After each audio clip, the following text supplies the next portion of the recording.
Hello guys, this is your friend and we are back with a new fanfic.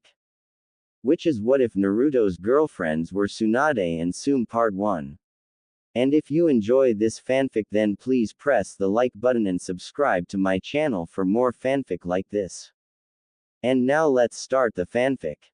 This had to be one of the worst days in the history of worst days. Scratch that. It was the worst day in the history of worst days. First he spilled his coffee on his precious Haori cloak and then he had to delegate a dispute between several rival business owners in the village. Not fun, by the way. After settling the dispute he had to then listen to the shinobi council bicker to one another about where funds for the village should go. Not fun either. Afterwards he had to make sure that Kushina was ready and prepped for the birthing process. Which didn't go according to plan at all. To make a boring story short, a masked Uchiha member claiming to be Madara Uchiha appeared, took his son hostage, almost killed his child, and then snagged Kushina and released the Kyuubi, causing it to wreak havoc in the village. Not how he thought this day was going to go, at all. Minato's sapphire orbs traveled behind the robed Uchiha that stood in front of him and spotted the ginormous form of the Kyuubi slowly lumbering through the forested area he teleported it to. The behemoth fox roared loudly before several dozen ethereal chains sprang into the air. The golden metallic chains proceeded to wrap themselves around the beast's body, ensnaring it and slamming it into the ground harshly. The force from the maneuver caused a minor earthquake that spread out several miles in all directions. The colossal fox struggled for several seconds before a tsunami of water that rivaled the Hokage mountain slammed down onto the beast. The Kyuubi roared loudly as the gigantic mass of water began to rotate, jostling the beast and keeping it from finding its footing. Had the situation not been so dire then Minato would have certainly smiled at the scene. His wife was so badass. You shouldn't worry about your wife, Yondaime. She'll be dead soon anyway. The Yondaime Hokage of Konoha directed his attention on the man for a brief moment before gripping his tri-pronged kunai and twirling it in his offhand. My wife can handle herself just fine. You're the one that should be worried. Minato's eyes shone with indifference as he leaned his upper body forward while tapping his right foot on the ground. The ground beneath the masked Uchiha lurched for a moment, causing the man to direct his gaze to it. And it was all the distraction that was needed for the infamous blonde man. Minato's trademark kunai met nothing but distorted air as he appeared not but a foot in front of the unknown shinobi, slashing diagonally through the masked shinobi's head. Before the Uchiha could retaliate with an attack of his own, he was forced to once again use his intangibility as the ground beneath his feet exploded in a spectacular explosion. An impressive shockwave shot through the empty field as soot and ash slowly fell from the sky from the explosion. A harsh breeze shot through the clearing, revealing the masked shinobi to be completely fine. The same could not be said for the environment, as it was nothing but charred remains of rock and dirt. The hooded man slowly glanced around his surroundings, taking in the devastation that the Yondaime had created with a simple exploding clone. HMPH. He's far more creative than I originally assumed. Sensei hasn't lost his touch, I see. His lone Sharingan slowly trailed around the clearing before he jumped up out of the crater he stood in. Upon making contact with the ground he was forced to once again become intangible due to the hand that would have no doubt speared through his chest. In that hand was the Yondaime's infamous kunai, and attached to that kunai was a unique-looking explosive tag. Before he could question the oddity of the tag, his eyes clenched tightly as a ridiculously bright flash of light exploded directly in front of his face. On instinct, he made his entire body intangible and stood completely still until his eyes were fine. Upon opening his eyes he noticed the ceiling array that sat directly below his feet. He did not get to react or use his Mangekyo Sharingan ability due to the seal that was now slowly crawling up his body. His eyes widened in genuine shock as the control that he had over the Kyuubi completely disappeared. That shock turned into pain as he felt an incredibly powerful jutsu impact against his back. His face slammed directly into the rocky terrain below him as the Yondaime's Rasengan grinded against his unprotected back. Minato's expression shifted ever so slightly before he rammed his hand further down into the man's back, marking his injured back with his Harishin. He proceeded to disappear in a yellow flash before reappearing in front of the robed man with his foot reared back. Minato's sandaled foot made direct contact with the man's porcelain mask, shattering it into 1,000 pieces and sending his body rocketing into the air. The now maskless Uchiha was airborne for all but a nanosecond before being sent to the ground by an insanely monstrous strike to the gut. His back cratered the earth harshly and a volley of blood ejected from his mouth as the blonde cage appeared in another yellow flash with his foot striking against his sternum. The earth beneath the shinobi exploded in a brilliant display of rock and dirt as a hidden explosion hidden under the soil engulfed the two shinobi. Minato appeared in a yellow flash several meters away completely fine without a single scratch or scuff mark. His eyes were no longer their sapphire blue and instead resembled the eyes of the toad summons. A black horizontal bar surrounded by a tan-ish, yellow pupil. Surrounding his eyes was a dark orange pigment that resembled a woman who had gone a little overboard on her eyeshadow. Didn't really need to use Sage Mode, but vindication is a good feeling. He idly thought with a hardened gaze. He narrowed his eyes before slowly making his way towards the man who claimed to be Madara Uchiha. Which he didn't believe at all. Madara Uchiha wouldn't hide his face like a coward. He was a warrior. Born and bred in war. He lived for the thrill of a worthy fight. Madara Uchiha would just never wear a mask to hide his visage. It was beneath someone of his stature and power. If you believe yourself to be incredibly powerful, then how you present yourself would reflect that. No. This individual was an imposter. A weak one at that. Taking his son as leverage against him only to attack his weakened wife. Anger blossomed in Minato's heart as he reached the man and stood over his injured and dilapidated form. He took in the man's appearance and noticed the odd blemishes that made up his skin. Wrinkled, white flesh greeted his eyes and Minato had to stop the frown that oh so badly wanted to form on his face. This child. He bore a significant resemblance to one of his old students. A student that was dead. Obito Uchiha. Minato said nothing as he stared directly at the teenager that was certainly Obito Uchiha. 1,000 thoughts ran through his mind for an entire minute before he closed his eyes. He calmed his breathing before raising his hand into the air. A small, blue orb began to form in the palm of his hand before spinning rapidly. The orb of pure chakra rotated at untraceable speeds before growing larger. It proceeded to grow larger than Minato's head and showed little signs of stopping. Upon reaching the size of a small house, Minato finally let up on the oversized Rasengan. His unique eyes slowly trailed up towards the jutsu for a moment before he shook his head. I don't know how you survived and quite frankly, I don't care anymore. He began quietly. You held my son hostage, almost killing him in the process, attacked my wife while tearing the Kyuubi out of her and allowed it to run amok in my home. His tone shifted darkly as his eyes grew cold. I will see you in hell, Obito. The overpowered Rasengan descended upon Obito immediately after his words. The entire clearing exploded due to the ginormous amount of chakra the Rasengan possessed. It destabilized a second after, engulfing the field in a spectacular explosion of bluish-white chakra. Minato walked out of the explosion with a hardened expression before shifting his gaze towards the restrained Kyuubi who was trying to form a Bijudama. He disappeared in a yellow flash shortly after. Break. Stay the down, you oversized mutt. Kushina's red tresses swayed erratically as she struggled to keep the gigantic beast from moving. Copious amounts of blood ejected from her mouth as the Biju managed to snap one of her many Kongo fuses. Kushina roared a battle cry that would have impressed Madara Uchiha himself as 10 more chains spring from her back, impaling the Kyuubi's tough hide and anchoring it to the earth. She proceeded to flex every muscle in her body as another gigantic tsunami of water slammed down onto the titanic fox.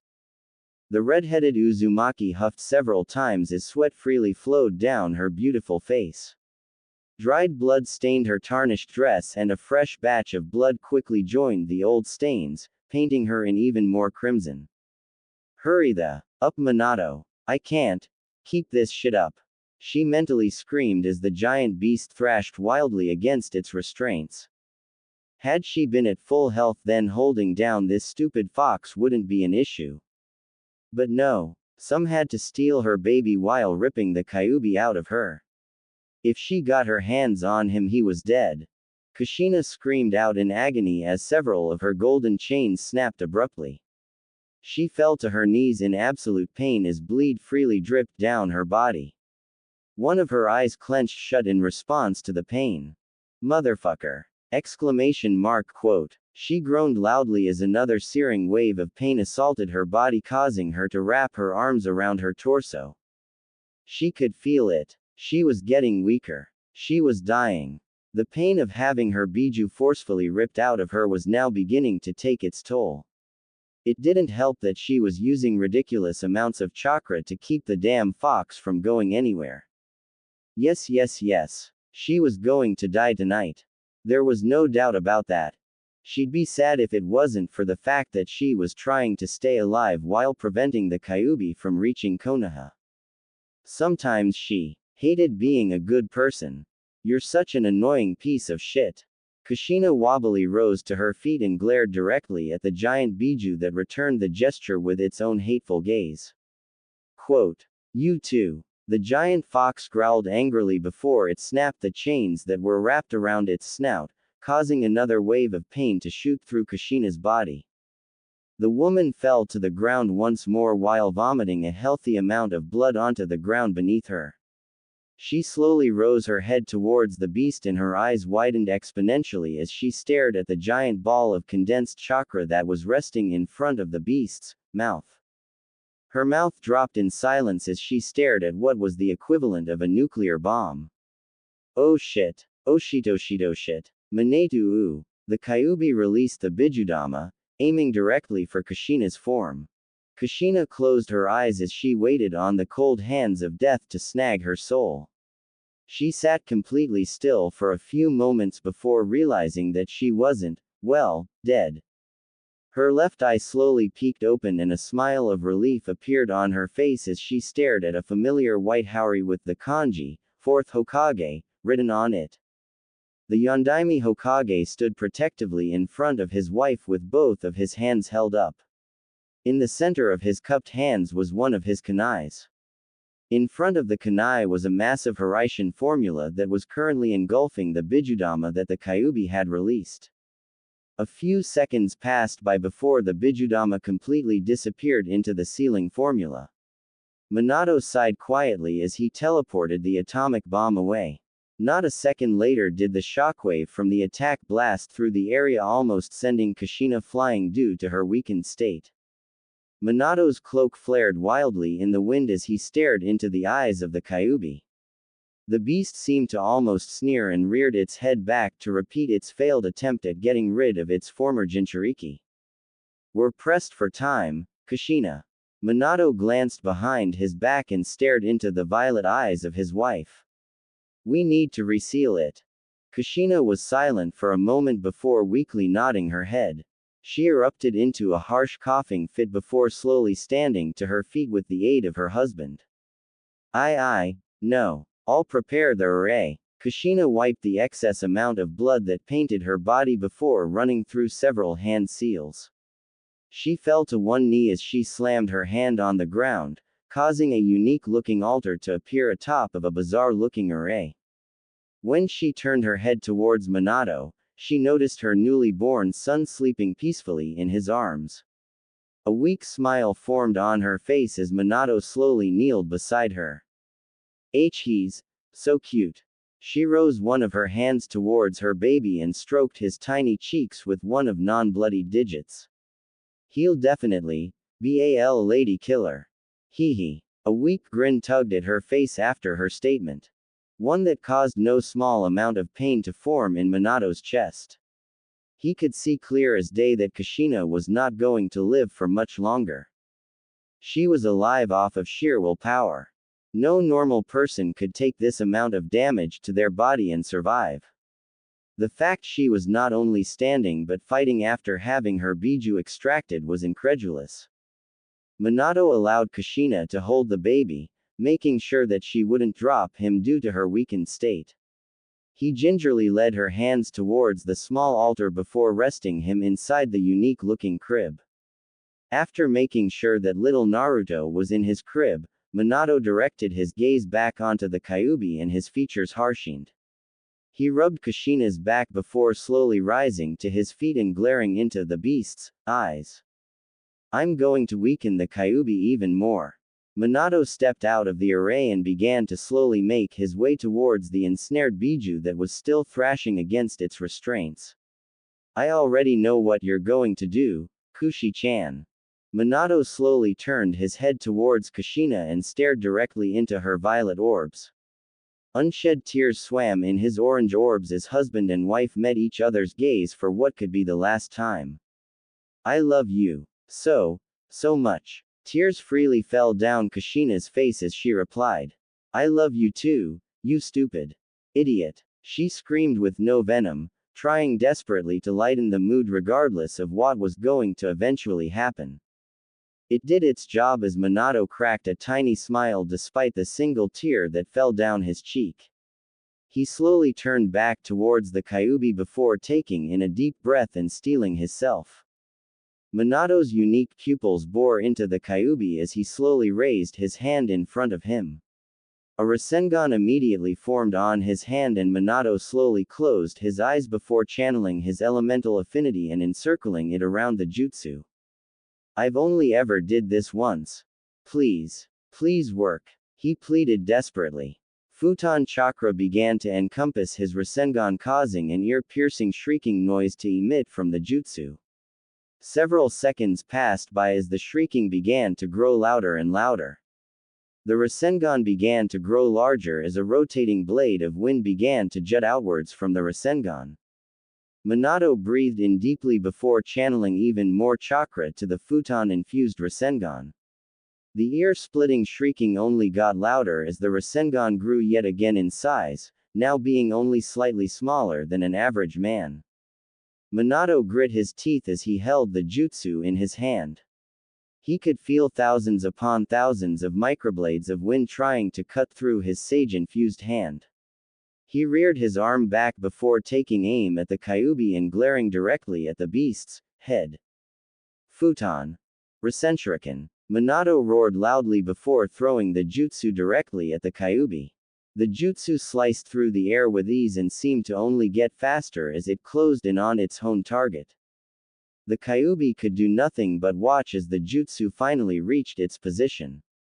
Upon making contact with the snout of the Kyuubi, the jutsu expanded almost 5 times its original size, now resembling a large home.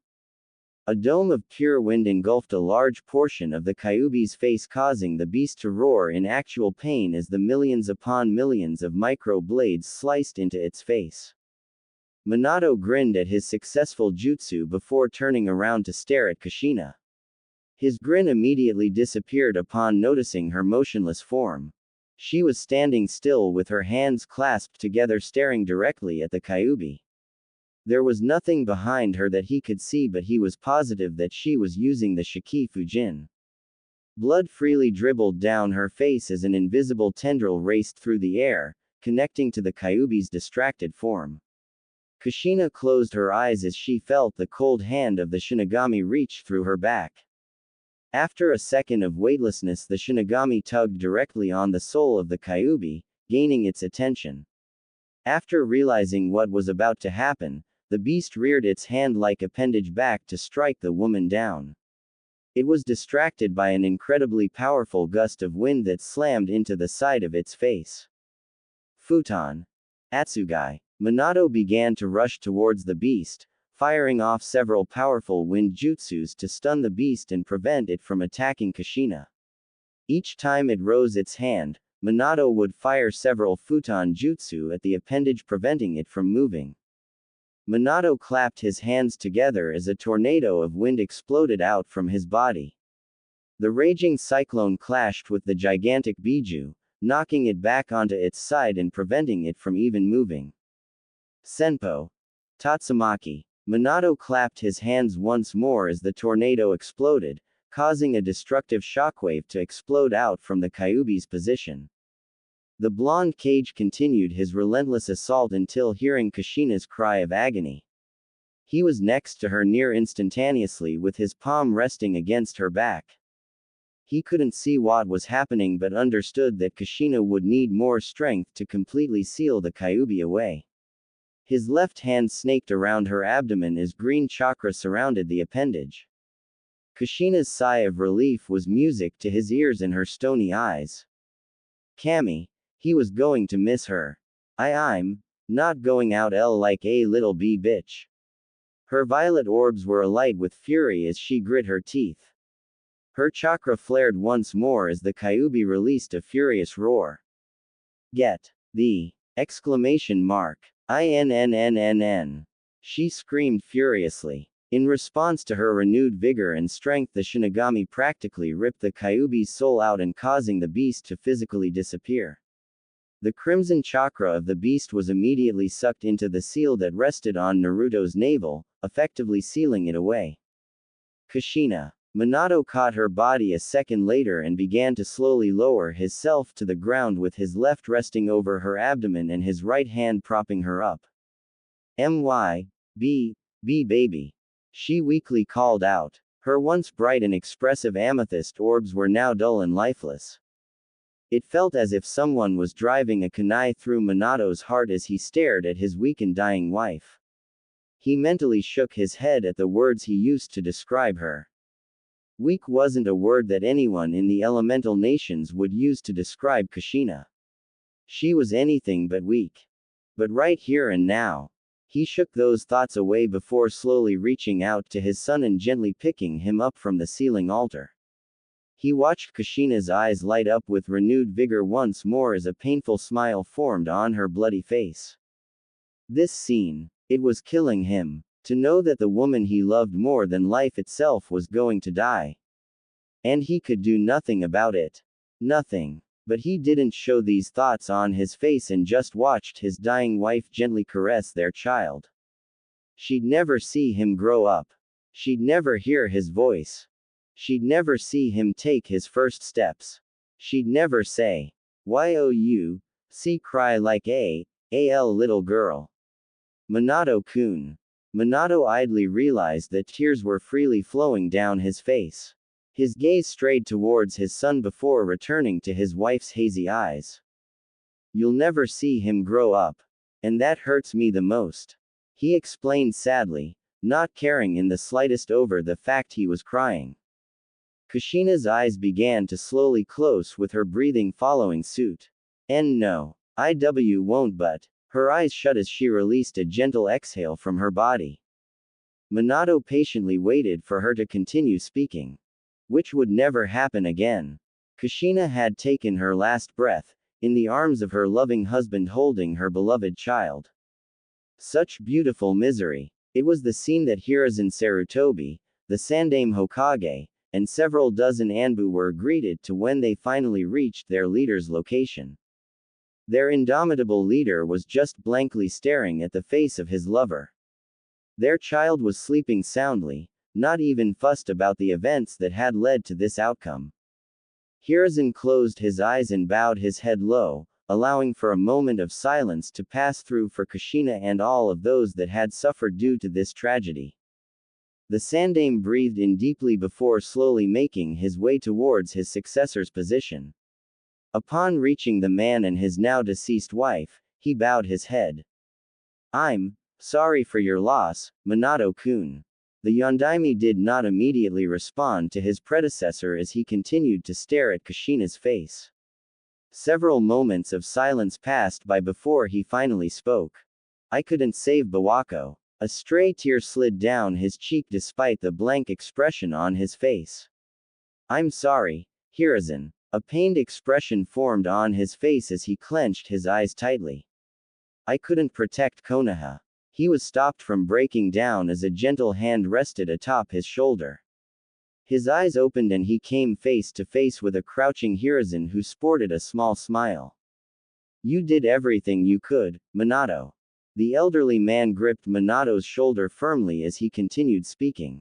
You can only be successful for so long, child. One day, even winners have to lose. Hiruzen patted Minato's shoulder and slowly rose to his full height. No one in this village is going to blame you. You and Kushina saved it, Minato. Always remember that. The Sandaime Hokage turned away from his successor before ordering the Anbu in the clearing to return to the village and aid anyone that needed it. Minato stared at Hiruzen's back for a moment before returning his gaze to Kushina's face. He stared at her for several long seconds before stealing his features. Never again. Ever. Break. Civilian casualties are estimated anywhere from 3,500 to 7,500, Hokage-sama. Minato's eyes slowly opened as he stared at one of his advisors. The man, Anara, flipped through the papers on his clipboard before scratching his goatee and sighing quietly. Shinobi casualties are a fraction of that.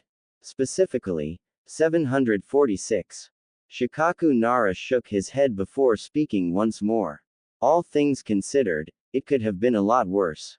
Minato stared at the Nara clan head for a moment before directing his attention to the paper that sat on his desk. It was more or less a synopsis of the damages, deaths, etc. that had occurred only a few hours ago. Most of it was only estimations and the like, so Minato would take what he could. So much work had to be done. So much work. The Yondaime rubbed his eyes tiredly as he remained silent for several minutes, trying to compartmentalize everything that happened tonight. He just wanted to go home and be with his son and grieve for the death of his wife. But he couldn't do that. He had to be the Hokage first, and while he certainly didn't like it, he had to get used to it. 2 years as the Hokage and a catastrophe had already struck Konoha. He was doing a fantastic job. Permission to speak freely, Hokage-sama? Shikaku asked in a bored tone while placing the clipboard on Minato's desk. At Minato's simple hand gesture, he spoke bluntly. You look like shit, Minato. You need to go home and rest. Shikaku proceeded to cross his arms against his chest and stared into Minato's eyes. You have more than a dozen shadow clones flashing around the village trying to do damage control on top of having protected the village against the Kyuubi and some unknown attacker. You've done enough. Minato sighed tiredly as he shook his head. I need to be the leader first. If I show weakness, then morale will dwindle. He stood up from his chair before walking towards the large window in his office. His sapphire orbs stared out into the destroyed village with a morose expression. I am going to call for Jiraiya's return, and I will be bringing Tsunade back to provide aid for the wounded as well as creating her medic shinobi program proposal that Hiruzen denied. Shikaku was silent for a moment before sighing quietly. We had medics on every single team during the Third Shinobi War. Minato shook his head as he spotted several yellow flashes across the village. It can be better, and that's why I'm bringing her back. Tsunade is the most brilliant medic nin that ever existed. Her knowledge on the human anatomy and the workings of the body are second to none. Shikaku acquiesced to that one. Tsunade was the best medic in the entirety of the elemental nations.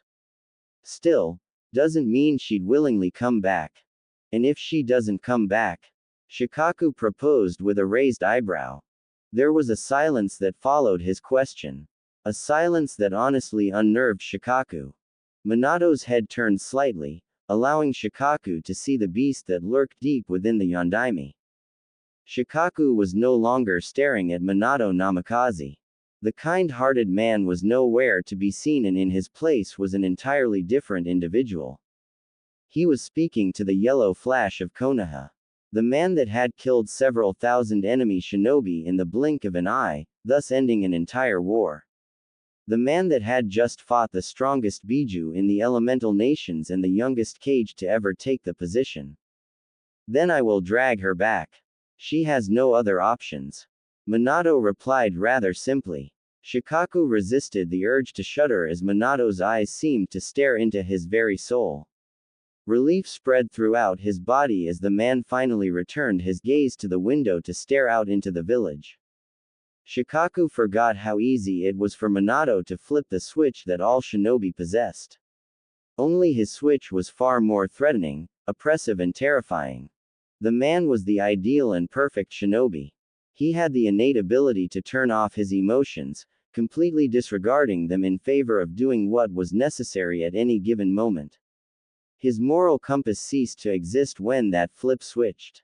Whether that be the massacre of over 2,500 Iowa shinobi or making decisions that would affect generations to come. He do and had done these things so many times before. Minato wasn't physically imposing, but a single glance could change your entire perception. He was a man that terrified any and all shinobi, regardless of skill, experience, and power. The only man to ever have a flee on sight order. Minato Namikaze was not a normal man. The door to the office was opened as several prominent shinobi of Konoha entered. They were all silent as they stood beside Shikaku, the man recognizing each individual as the leader of their respective clans. The Hyuga, Uchiha, Yamanaka, Akamichi, Inuzuka, Aburame, Nara, Kurama, Sarutobi and Hatake. Even several of the elderly advisors during Hiruzen's reign were present in the office. Minato was silent for several moments before turning around and staring at the gathered shinobi. He ran through several hand seals before slamming his hand down on the ground, summoning a small toad. Minato boy, I heard what happened. Is everything alright? Fukasaku frantically questioned the blonde man. Minato raised his hand, calming the elder toad. Before I answer that, reverse summon Jiraiya. I don't care what he's doing right now. The elderly toad blinked before nodding his head and doing as he was asked. He ran through the hand seals before slamming his webbed hands onto the floor. A large poof of smoke erupted, followed by a masculine yelp of surprise. Jiraiya appeared on the floor of the office with a shocked expression. In his hands was a bottle of sake and his signature notepad. He glanced around his surroundings for a moment and noticed how somber the mood was. What did I miss? He slowly put the sake bottle away before turning towards Minato with a small frown. Did something happen? He immediately stopped talking upon noticing the absolute destruction of the village. His eyes widened exponentially as he shifted his gaze to Minato. Kid, what the hell happened? Minato was silent for a single moment before turning towards the window that Jiraiya was looking out of. He crossed his arms against his chest before speaking. The Kyuubi was released from Kushina. He turned his head to glance at every shinobi in the room. She is dead. After taking a moment to let that news settle, he continued to speak. A man claiming to be Madara Uchiha attacked us. Only a handful of individuals had knowledge of Kushina's pregnancy and how we would deal with it. A fierce glare formed on his face as he continued to stare at the ruins of his village. How this man acquired this information is irrelevant now. I've killed him and resealed the Kyuubi into my son. An oppressive aura began to radiate off Minato as he spoke his next words slowly. If this information is leaked, I will kill each person in this room, effective immediately. This is your only warning. An uneasy feeling spread throughout the room, causing no small amount of nervousness and anxiety. Minato cared little for it. He was the leader of this village and it was time to start acting like it. After getting his point across, Minato sighed heavily. All of you are to focus your efforts on aiding this village. Anyone that is able to offer help will do so. Konoha and its people have suffered tonight and I have to make sure it heals, at whatever cost. Minato turned back towards the shinobi in the room before staring at his former sensei. Where is the last known location of Tsunade? You always keep tabs on her. Jiraiya was quiet for a moment before responding quietly, still trying to wrap his head around everything that had happened. Well, I've been in Omegakure for a while, but the last I heard was that she was traveling around the capital of Fire Country. Two shadow clones popped into existence beside Minato before they disappeared in a yellow flash to search for Tsunade. The blond man nodded his head before waving his hand and speaking. You're all dismissed with the exception of Jiraiya, Danzo, Fugaku and Hiruzen. Everyone that wasn't mentioned bowed to their leader before making their way out of the office. Once the last person filed out of the room, Minato proceeded to take his seat at his desk. He placed his elbows on the mahogany desk before clasping his hands together and covering his mouth. The four shinobi he asked for stood at attention directly in front of his desk and remained silent, awaiting for their leader's words. Minato was not in the mood for games. He was in full Hokage mode right now. Minato's eyes focused on Fugaku before he addressed the man with a question. Did you know that Obito Uchiha was still alive? A downward shift of the lips was Fugaku's initial response before he spoke. He was confirmed Kia by Kakashi Hatake and Rin Nohara, your former students. You are saying he is still alive? He asked in minor confusion. He's not alive anymore, Minato stated, alluding to the fact that this, Madara Uchiha, had been nothing but a farce. He possessed a Mangekyo Sharingan and was able to control the Kyuubi after extracting it from Kushina. Minato proceeded to close his eyes before asking a question that would decide Fugaku's fate. Where was your clan during the attack? The Uchiha clan head blinked at the question before his eyes roamed across the room to Danzo. Danzo ordered our clan to protect the civilians. No doubt to cause paranoia amongst the village, trying to shift the blame of the attack on us. Everyone with eyes could see the Sharingan pattern in the Kyuubi's eyes. Fugaku wasn't going to hide his dislike for the man. Danzo was a piece of human garbage and he cared little what anyone else thought. Minato's eyes left Fugaku and instead settled on Danzo. Is this true? Danzo shifted his cane in his hand before answering simply. Yes. Who gave you the authority to hand orders to clan leaders? Minato fired back almost instantly. The crippled war hawk was silent for a moment before answering Minato. I believed it was in Konoha's best interest if the only known clan to control the Kyuubi was given the task of being non-combative. Minato's stare harshened as he replied to the crippled war hawk. You believed that it was in Konoha's best interest that the most versatile clan in Konoha was put on the sidelines. Exclamation mark.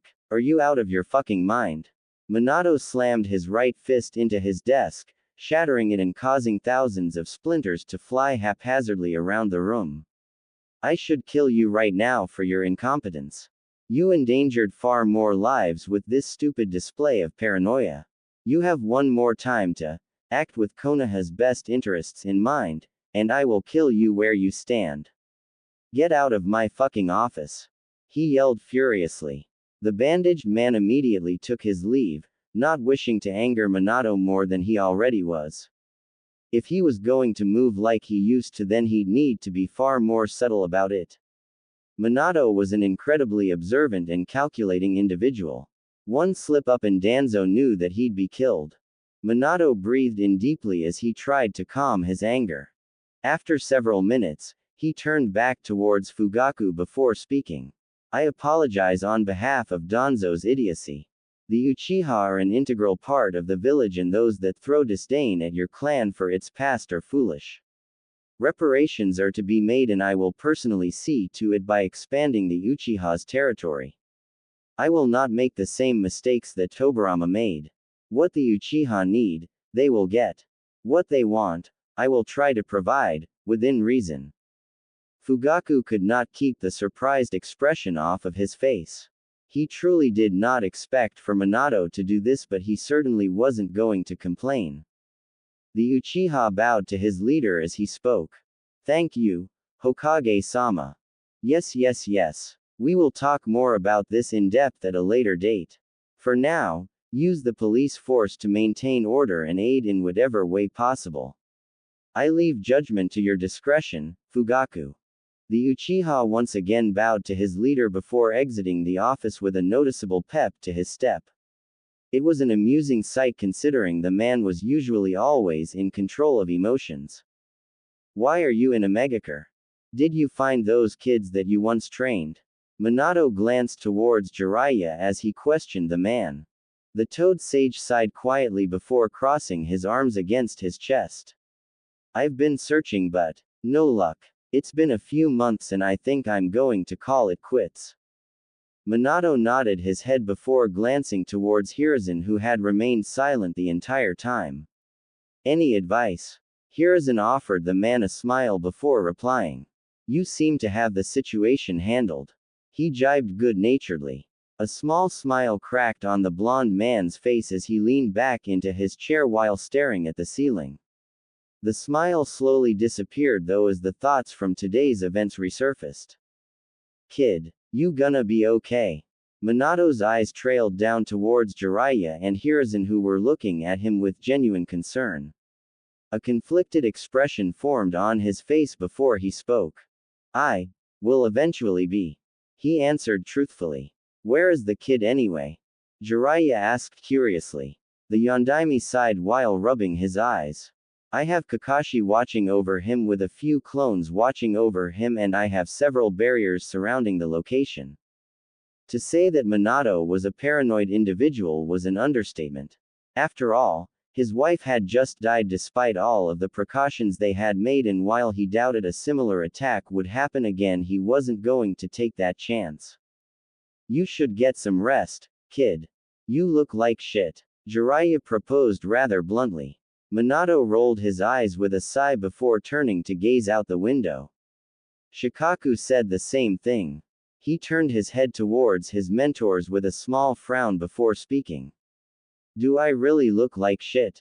The two men did not hesitate to nod at the question and caused no small amount of annoyance to Minato. Traitors. Fine. Fine. I'll go home and rest. Minato released a sigh that quickly tapered off into a yawn. His eyes began to grow heavy, and did he only now finally understand how tired he actually was. Today had truly tried his mental fortitude. The man turned towards his mentor before bidding them goodnight and disappearing in a yellow flash. Upon leaving, the two older shinobi glanced at one another. You think he'll get through this? Jiraiya asked curiously. Hiruzen sighed quietly before shaking his head and replying quietly. He has no other option. Jiraiya. Break.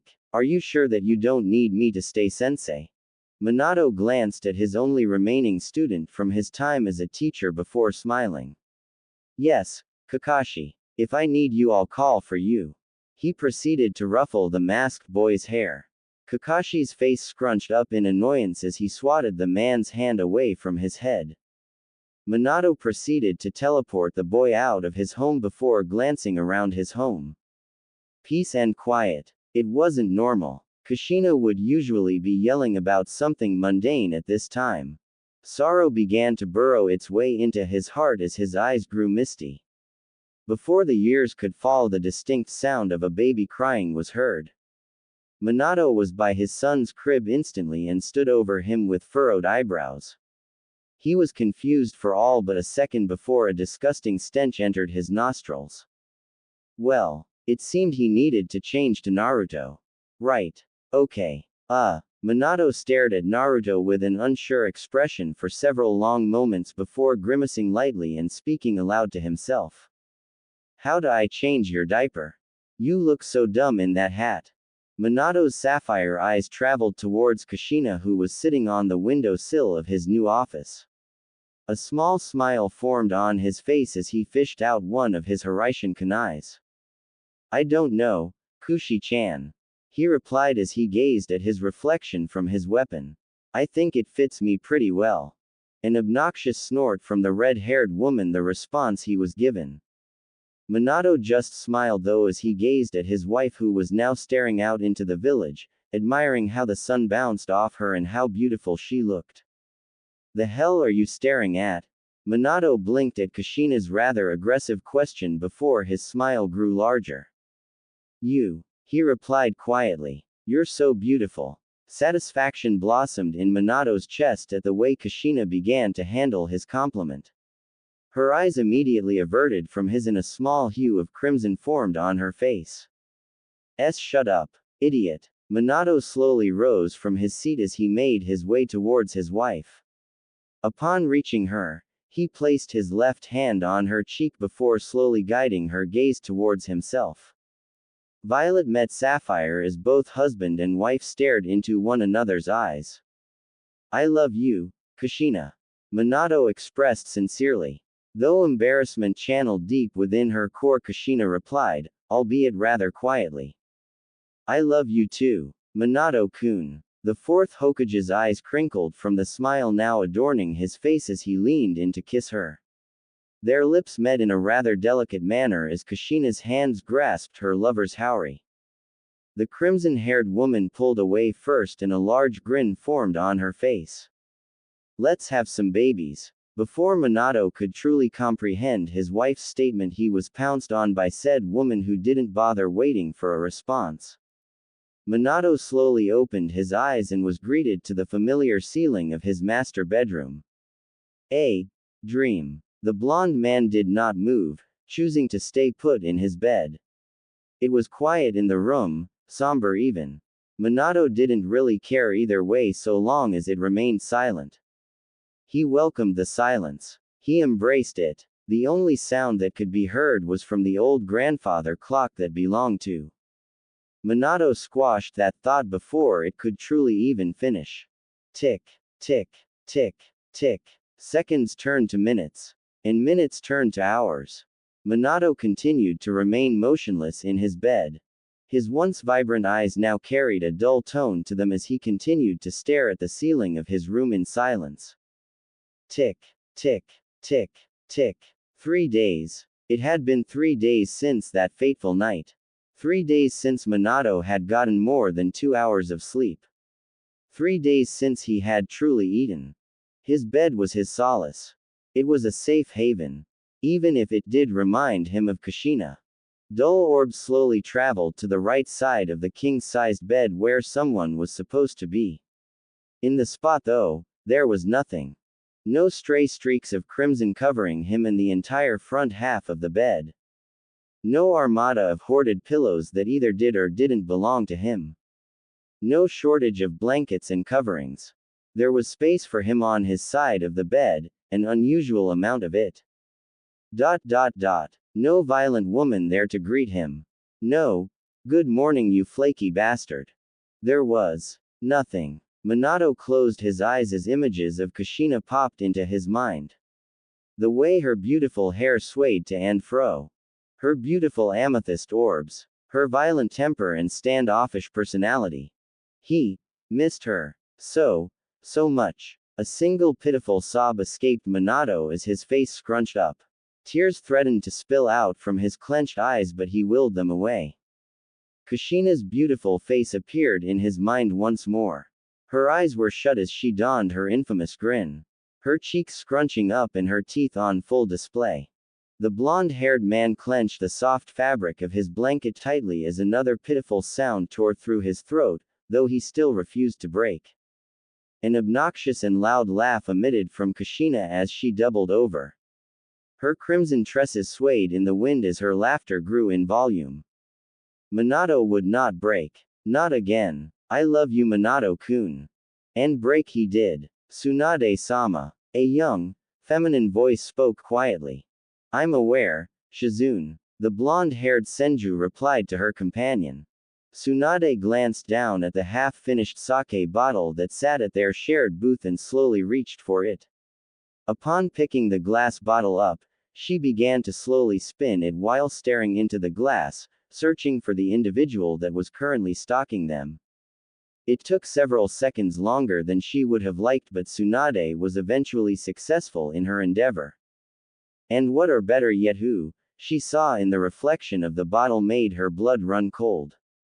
Tsunade's honey brown eyes dilated, if only slightly, as she took in the form of one of the most notorious shinobi to ever grace the elemental nations. A shinobi who would go down in history as one of the most prolific killers the elemental nations has ever seen.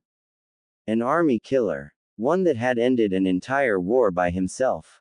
The threat that he posed to the entire elemental nations was so profound that he was the only individual to have a flee on sight order. Minato Namikaze, the fourth Hokage of Konoha. Known by his famous or rather infamous nickname, the Yellow Flash. Tsunade-sama, are you okay? The busty woman was snapped out of her trance by Shizune's question. Her eyes traveled back towards the sake bottle in her hand and noticed that Minato was no longer in the reflection. Adrenaline surged through Tsunade's body as she dropped the glass bottle while whipping her head towards the space Minato had previously occupied. Silence. Silence. But she had dropped the glass bottle. It should have. Careful there, Tsunade-sama. You almost dropped your sake. Tsunade's heart stopped for a single second as the voice of Jiraiya's only student entered her ear. Her eyes slowly trailed towards Minato, who donned a small smile on his handsome face. Upon further inspection, there seemed to be something off about him, but she couldn't pin it. Or perhaps it was the fear that was currently nestling in her at the sight of this monster that was throwing off her equilibrium. There would only be, logically, two reasons as to why the fourth Hokage himself would be here looking for her. A. To kill her. B. To take her back to Konoha. If she was being honest. Both were awful, but one of them at least had her staying alive. This was still a lose-lose situation and she knew it. Minato's attention shifted to the younger woman who sat at the booth and offered her a small smile. Hello, Shizune. He placed the bottle of alcohol back on the table before continuing. I'd like to speak with your aunt. Do you mind giving us some privacy? The 16-year-old youth could do nothing but openly stare at the man who was feared by all nations due to his actions in the Third Shinobi War. Licking her lips nervously, Shizune glanced towards Tsunade before speaking in a subdued tone. She was prevented from continuing as the blonde army killer placed his right hand on her shoulder, deliberately staring into the eyes of Tsunade as he did so. Go on now, little one. Minato did not relinquish his gaze on Tsunade as he spoke. 5 minutes is all I need, okay. Shizune swallowed the bile that wanted to spew out of her throat before slowly standing to her feet. She nodded her head silently before bowing low to her uncle's lover and the fourth Hokage. Minato offered the girl a gentle smile, one that was not returned as Shizune practically fled from the restaurant. He watched her the entire time before eventually returning his gaze to Tsunade once she was out of sight. The gentle smile that was previously adorned on Minato's immediately disappeared. The Yondaime's visage was like stone as his sapphire orbs pierced directly through Tsunade. And he stared, and stared, and stared. How are you, Tsunade? Minato questioned quietly, still retaining the terrifyingly blank expression on his face. He slid into the booth smoothly, continuing to speak. Enjoying your extended vacation? Her hands. They were shaking. The busty woman glanced at her hand for a brief moment before returning her gaze to the man in front of her. The second her gaze strayed to her hand was all the time he needed. Why did you look away? Minato questioned quietly, his index finger now resting on the seal that sat on Tsunade's forehead. When a threat faces you, you do not blink. Tsunade released a shaky breath as she met Minato's gaze. She inhaled deeply through her nose before forcing herself to calm down. He already had Shizune's life in his hands. A simple touch was all he needed. And now he was touching her. Getting her heartbeat under control, Tsunade spoke in a quiet tone. Where is she? There was silence for several moments before Minato eventually responded. Making her way to the hotel. To gather your belongings, I'm sure. He did not relinquish his finger from her forehead. Had Minato been literally anyone else, then she would stomp their body into the earth while shattering every bone in their body. But this wasn't just anyone. Her pride needed to be squashed. Minato carried the entire deck of cards in his hand. And he certainly knew it. If you were here to kill me, then I'd already be dead. She responded quietly. And you are certainly not giving me a choice in the matter. The blonde Cage tilted his head for a moment before replying. You should have never left to begin with, and Hiruzen should have never condoned it. His leniency towards you three never ceases to astound me. Tsunade wanted to snarl at his reply, but she stomped that knee-jerk reaction in its entirety. I came back to Konoha during the Third War and aided my home. Her eyes turned sharp as she bit out her next response. I sure as didn't start it. Tsunade didn't even see Minato move. His fist just seemed to appear through the mahogany table they were seated at.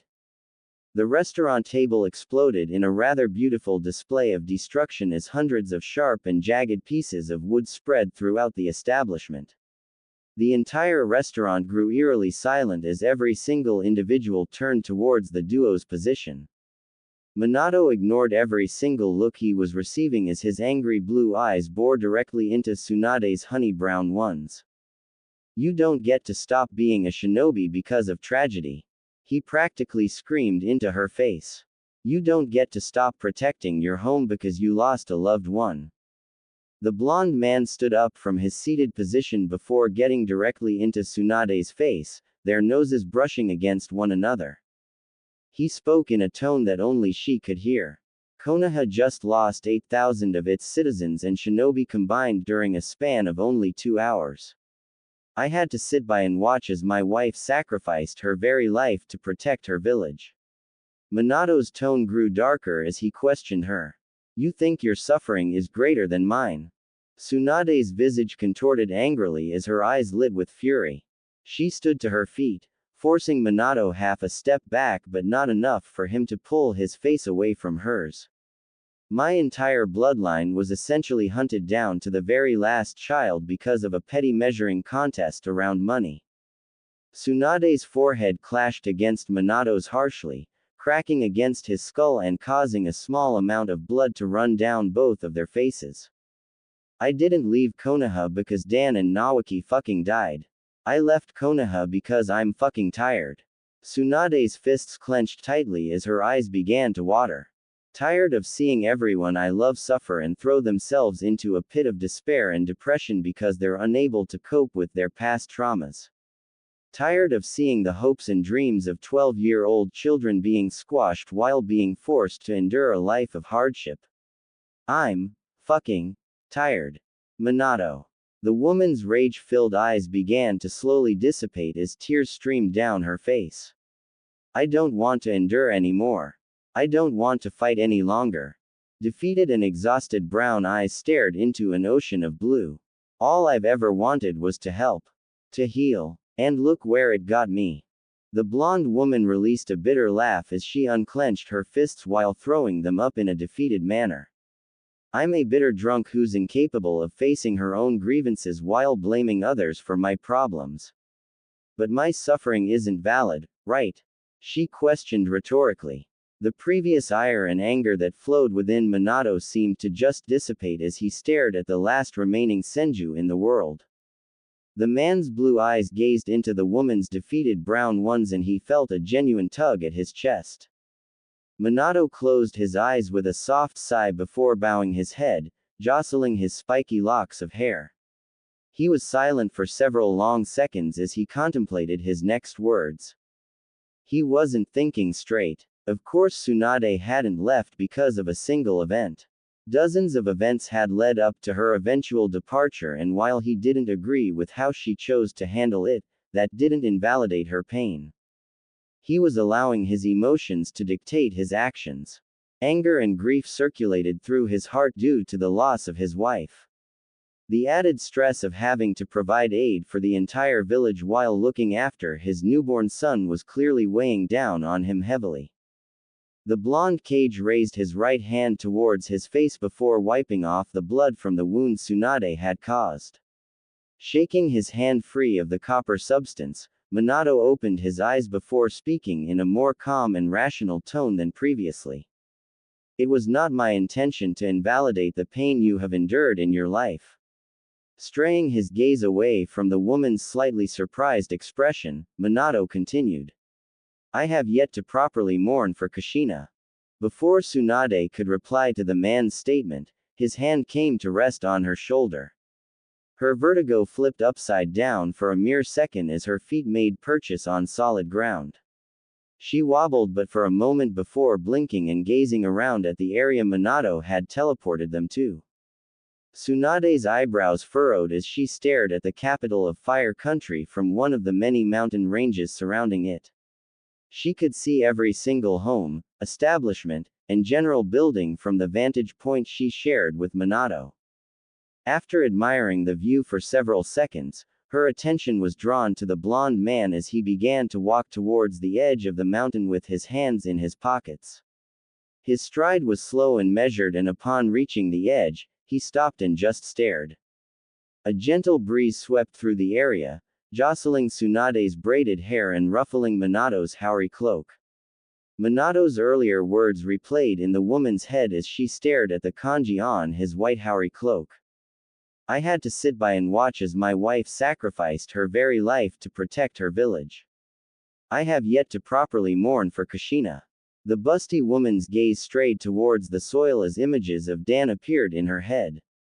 His gentle smile. Loving gaze. Tsunade released a sad sigh as her eyes closed.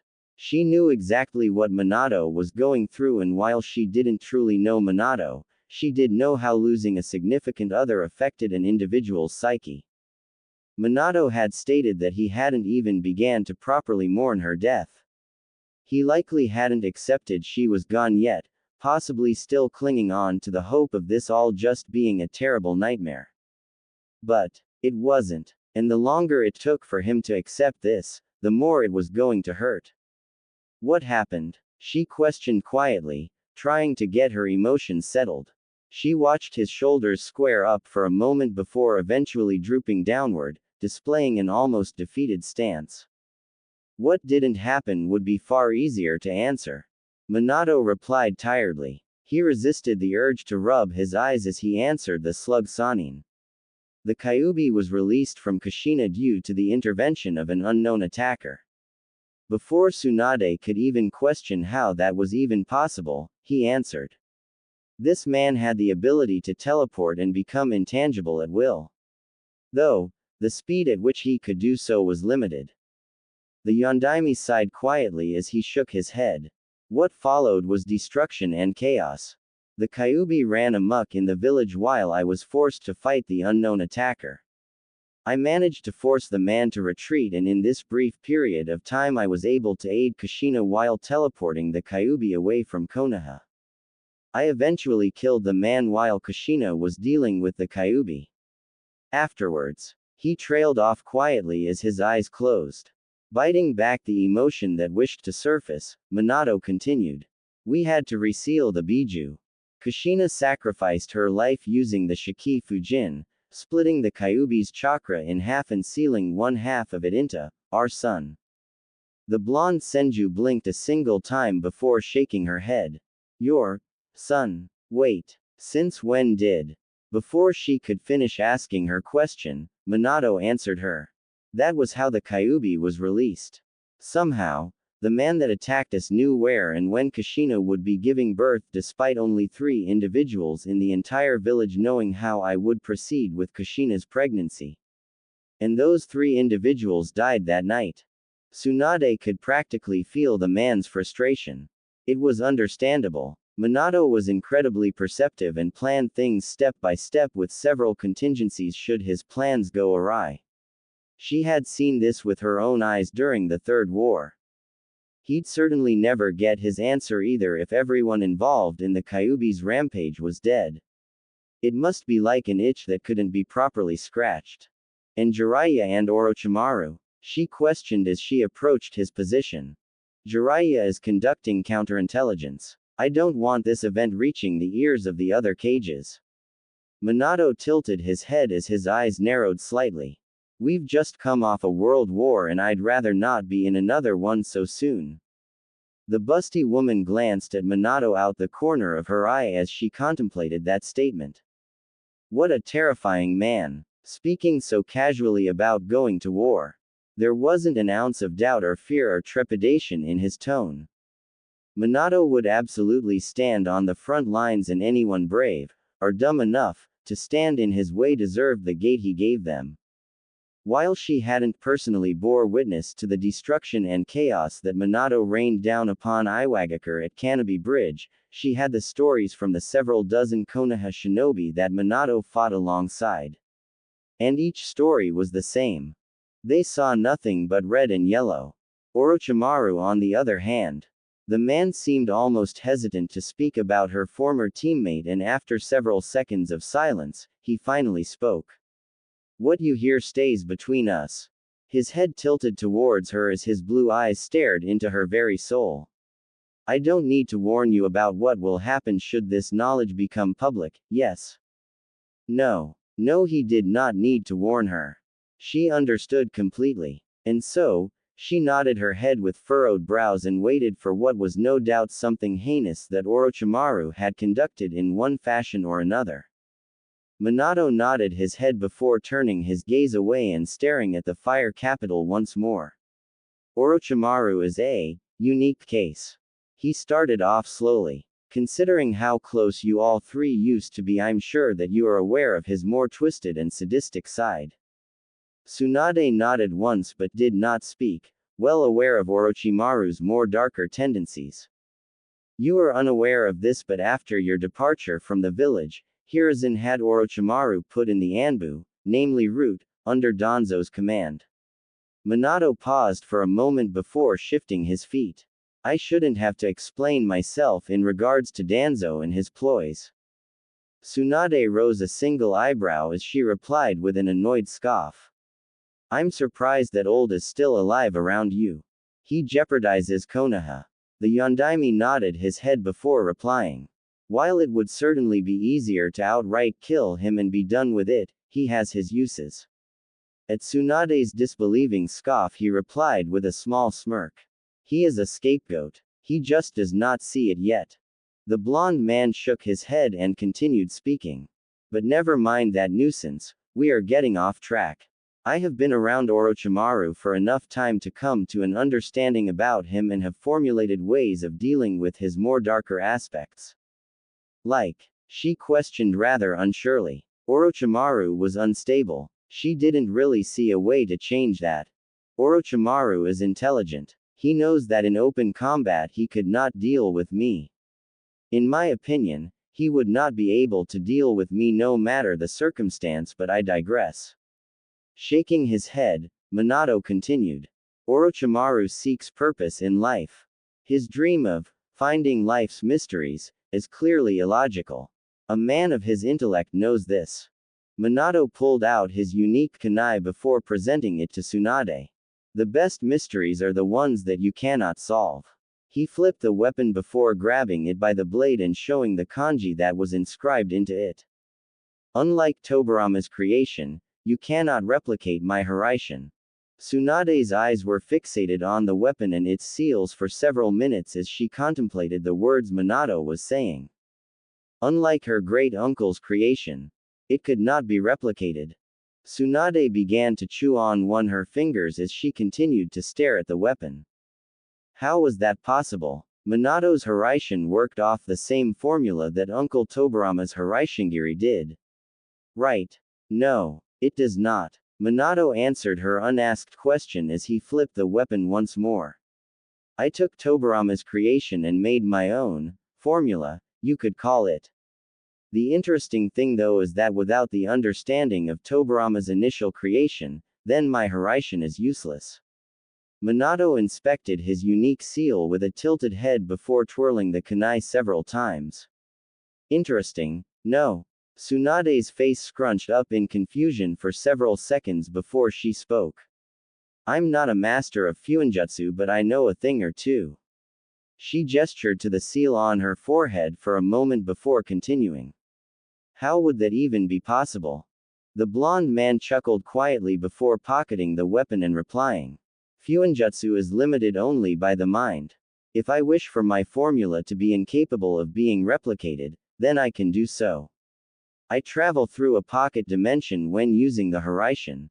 This is child's play. Tsunade didn't believe that for 1 second. How? That didn't even make sense. Stop bullshitting me. Her eye twitched as the man turned towards her with a slightly perplexed expression. You're just with me.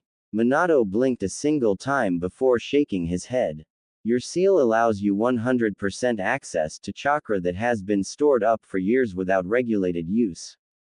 On top of having little to no harmful effects, unless you push past your stored limit, of course. Is it really so unbelievable to have a formula that's incapable of being copied? Tsunade wanted to pull on her braids. That just didn't make sense. She didn't care if he was providing a rather decent point. It was bullshit and he knew it. The disbelief circulating through you is slightly surprising. Minato spoke offhandedly. If you are incapable of innovation in the shinobi world, then you stagnate. And when you stagnate, you die. You know this more than anyone, Tsunade. The man turned his head towards her before staring into her eyes. You paved the way for all things medical related in the shinobi world. The ability to heal using chakra is still a foreign concept considering chakra has only been used as a weapon. Tsunade was silent as the man praised her craft. It was kind of uncomfortable, if she was being honest. Even Hiruzen, her own sensei, had been disbelieving in her initial ideas regarding the practice or Iryo ninjutsu. While yes, he eventually did see how useful the art was, it was still insulting and demeaning. So, changing the subject, she spoke quietly. How does this relate to Orochimaru? You're telling me you're just going to give him the formula to your Horizon? There was absolutely no way that Minato was that stupid. That is precisely what I'm going to do. There was absolutely no way that Minato was that stupid. Tsunade's eyebrow twitched several times at his rather confident tone before she closed her eyes while rubbing the bridge of her nose. Stay calm, Minato Namikaze. Tsunade began slowly, speaking in a quiet tone. Are you out of your damn mind? The fourth Hokage shrugged his shoulders nonchalantly before replying calmly. If we're being honest, then possibly. He answered rather truthfully. But I am absolutely confident that this will solve Orochimaru's existential crisis. And if it doesn't? She questioned back sharply. That technique ended an entire war in a matter of seconds. Hundreds of men and women perished in an instant due to that damn ability. Why the are you being so nonchalant about this? A small smile formed on Minato's face, one that had his eyes close. A serene expression painting his visage and a response that caused an uncomfortable feeling to form in her chest. Why did he look so much like Dan? Just believe in me. Minato and Tsunade appeared directly behind a frazzled Shizune who was placing items into a rather large scroll, mumbling to herself as she did so. Quote. We're dead. So dead. Tsunade-sama is going to anger him and we'll cease to exist. An exaggerated gasp left her as she stood completely still. I'll die a virgin. Oh Kami. This is truly the worst timeline. An amused smile morphed onto Minato's face as he glanced towards a very annoyed Tsunade, evident by her aggressive eyebrow twitching. Before Tsunade could enact the violence that so desperately wished to surface, Minato coughed quietly, attracting the ebony-haired teen's attention. Shizune released a short yelp of surprise before spinning on her heel and launching several dozen Senbon towards the source. As soon as the weapons were released from her hand did Shizune realize who had snuck up on her. No. The Yondaime Hokage tilted his head before catching each Senbon in between his fingers. The blonde man glanced towards the weapons before shifting his attention to the now trembling teen in front of him. A gentle smile formed on Minato's face as he spoke, calming the girl slightly. Reflexes are good, though you should be more aware of your surroundings. Shizune grimaced at both the man's tone and Tsunade's aggravated visage. She swallowed her saliva before bowing low and speaking. Forgive me, Tsunade-sama. The blonde woman stared at her adoptive daughter for several seconds before sighing quietly. Her aggravated visage melted away as a soft look formed in her eyes. Walking towards the teen, Tsunade pulled the girl into a hug before rubbing her back. Calm down, Shizune. It's fine. Just to be petty though, she did hold the girl's face directly into her bust. If she wasn't going to be violent and use her fists, then she was absolutely going to suffocate the girl. Only a bit though. She still did love Shizune after all. The ebony-haired girl thrashed several times in the woman's hold before eventually garnering enough strength to pull her face out of the woman's impressive bust. The teen gulped in a large amount of oxygen before huffing. Let me go. The girl's pleading was ignored though, as the older woman just continued to mush the girl closer to her chest, depriving her of oxygen and torturing her in a way that any man in the elemental nations would love to experience. Minato just stared at the scene awkwardly as he didn't truly know what to do.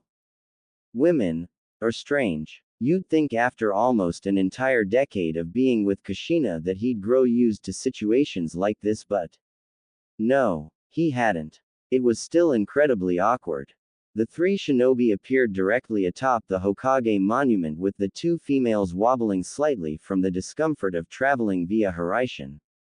After they got their bearings, their eyes widened exponentially upon seeing the ruined village.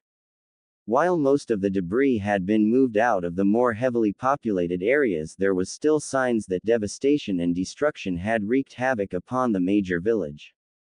Giant, empty craters surrounded the outer gates of the village, with hundreds of empty plots nearing the epicenter of the village. The shinobi force have been working non-stop to clear all the leftover debris from the Kyuubi's rampage. Minato spoke aloud from his position. He placed his hands into his pockets as his Haori cloak swayed in the wind. It has been an incredibly grueling time. We need medical aid, Tsunade. A soft sigh escaped the man as he shook his head. We lack an abundance of medic nin. While I respect Hiruzen as both a teacher and a former Hokage, he was incredibly foolish to not instill your proposal during the Second Shinobi War. He certainly made up for it during the Third War, but it wasn't a permanent fixture in our teachings. I have done what I can, but. Turning towards the woman Sashiku'd his face, he continued. I need you, Tsunade. Konoha needs you. Please. He closed his eyes before bowing his head slightly, showing an unexpected amount of respect towards the woman. Again, that uncomfortable feeling formed in Tsunade's chest as she stared at Minato, listening to him speak so earnestly regarding her. She didn't deserve it. Why was he showing such respect? He had every right to force her back to Konoha and demand she aid its people. No, her people. But, looking anywhere but Minato, Tsunade responded with just a hint of awkwardness. I will need supplies in a workplace. Swallowing the saliva that had built in her mouth, she continued. Reports, practice, procedures. I need everything. The blonde man raised his head with a small smile as he spoke. Anything that you require, I will get for you. You need not worry. Before the man could continue, a doppelganger of the man appeared directly beside him. Minato did not seem surprised in the slightest. Fugaku and Orochimaru are awaiting your presence. The shadow clone glanced towards the women for a moment before returning to its master. You were cutting it close. Minato just ignored the offhand comment from his clone before speaking to both women. Would you like to join me, Tsunade?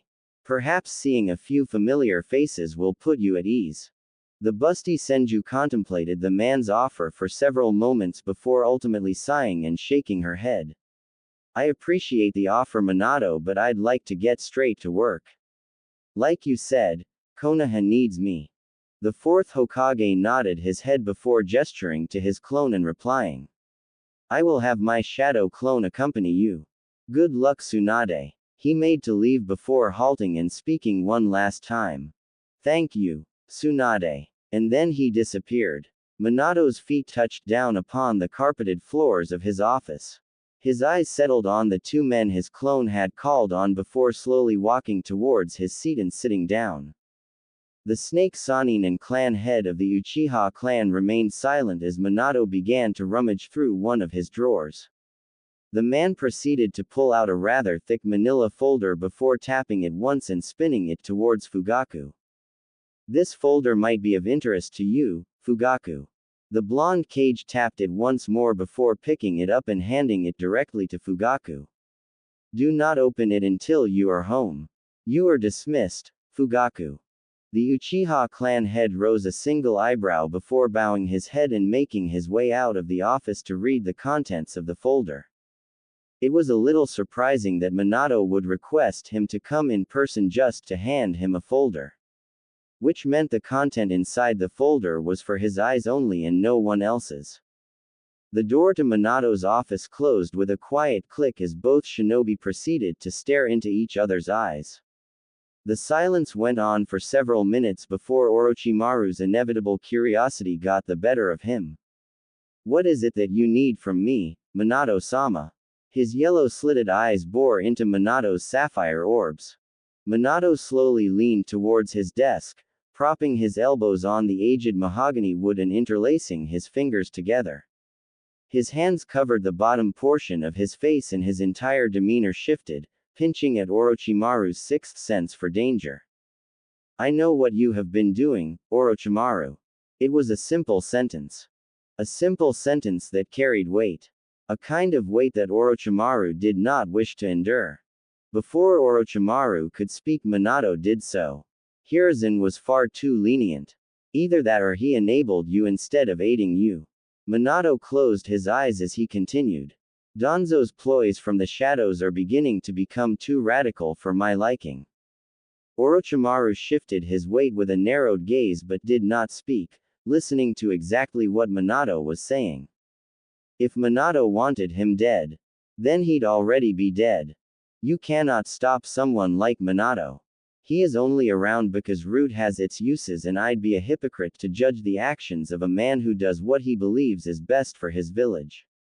Minato paused for a moment as one of his fingers tapped against his nose. But I draw the line at human experimentation. It stops today, or I will end you both. Minato's eyes opened as twin glaciers bore into Orochimaru's very soul. Do I make myself clear? Orochimaru's pulse sped up in response to the danger wafting off of Minato. Stomping the urge to move, Orochimaru replied with a narrowed smile. Kukuku. Of course, Hokage-sama. The serpentine man tilted his head before meeting Minato's harsh stare. Though, if I may. When Minato said nothing, Orochimaru proceeded with his question. How did you know? The Yondaime Hokage closed his eyes before replying.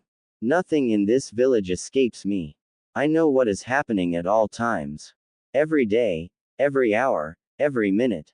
Well, that wasn't fair. He hadn't actually explained how he knew. Orochimaru believed that was rude. Every high-priority target in Konoha is marked by me. Minato explained simply. Orochimaru's snake-like smile returned full force as he chuckled quietly. Kukuku. I'm glad you think so highly of me, Minato-sama. Minato ignored the statement before unclasping his hands and replying. As of today, you will be removed from Anbu, effective immediately. Any lingering projects will be terminated at once, and should I catch wind of any more experiments.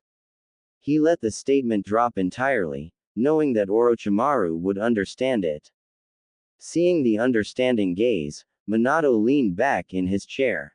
I'm appointing you to the head of the Research and Development Department of Konoha.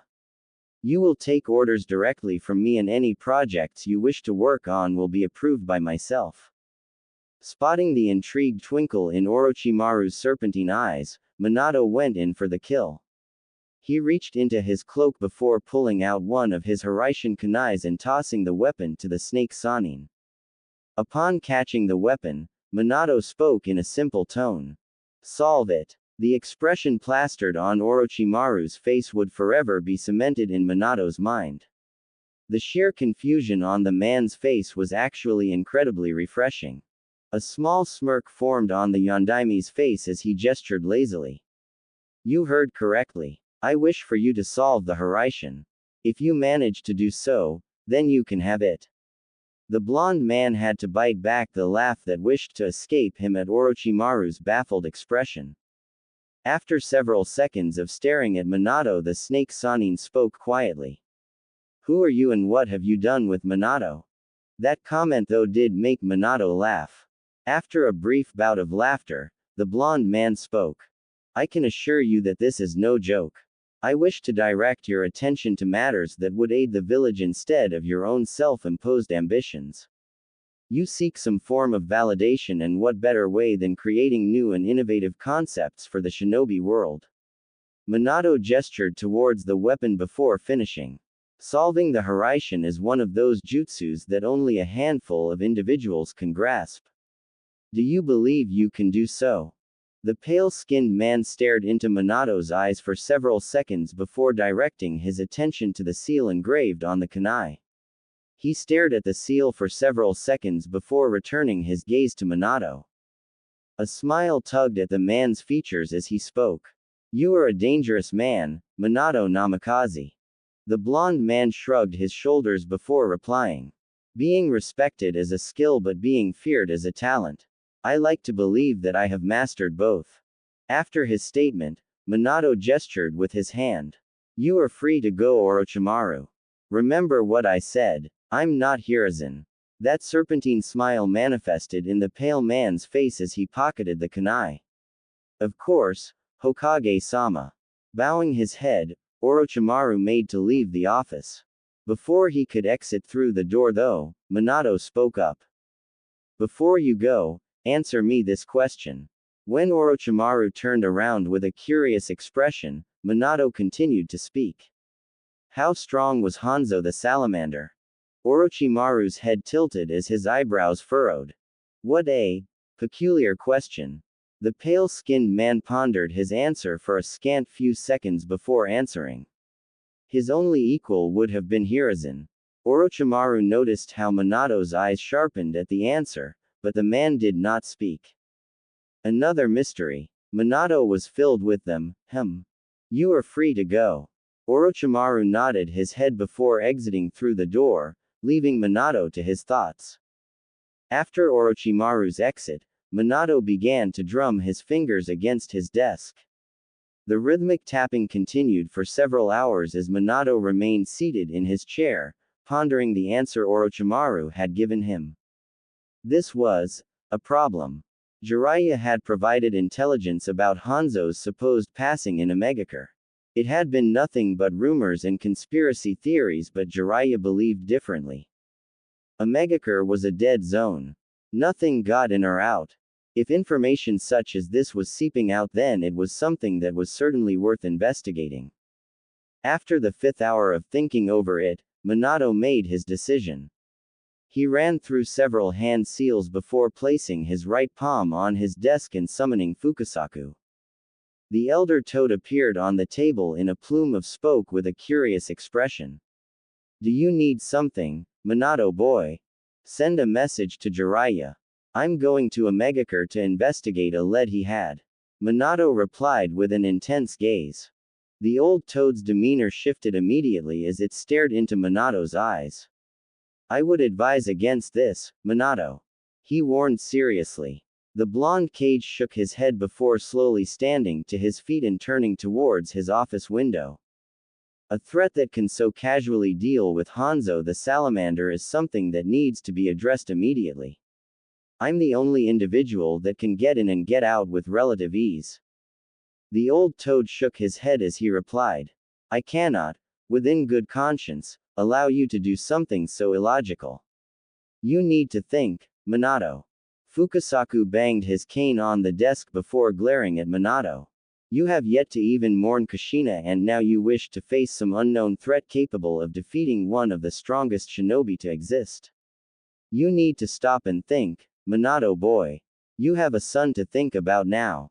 You cannot continue to do the The elder toad was cut off from speaking as Minato dispelled him back to Mount Myoboku. Silence reigned in the office for several minutes as Minato bowed his head with his eyes closed.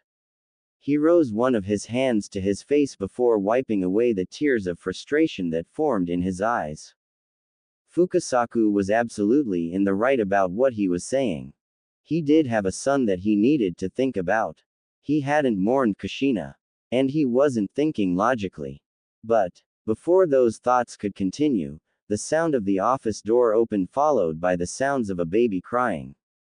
The ear-piercing noise penetrated Minato's hearing as he turned towards the source.